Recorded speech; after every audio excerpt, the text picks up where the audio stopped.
दरम्यान हा भोंदू खरात त्याच्या एकूणच काळ्या कारनाम्यांना यशस्वीरित्या राबवण्यासाठी अनेक कोडवर्ड वापरायचा।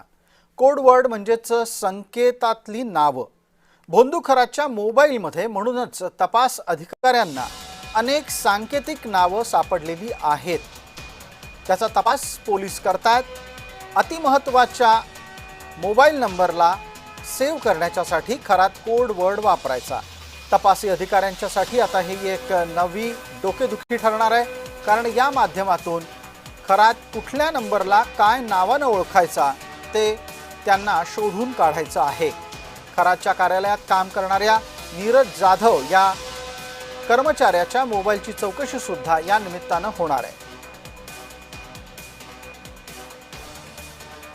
खराच्या फाईल्समध्ये जे कोडवर्ड असायचे त्याच्या संदर्भातला तपशील आता आपल्या समोर येतोय। थोडके नाहीत तर जवळपास 2,500 सांकेतिक नावांची माहिती या मोबाईलमध्ये आहे असं पोलिसांना कळतंय। मोठमोठ्या व्यक्तींची नावं डमी नावानं म्हणजे बनावट नावानं खरातनं सेव्ह केलेली आहेत।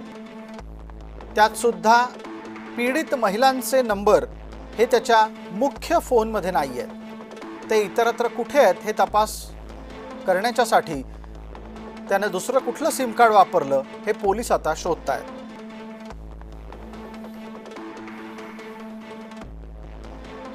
खरातच्या मोबाईलच्या क्लोन कॉपीमधून SIT राजकीय स्वरूपात त्याचे कोणाशी संबंध होते हे सुद्धा तपासणार आहे।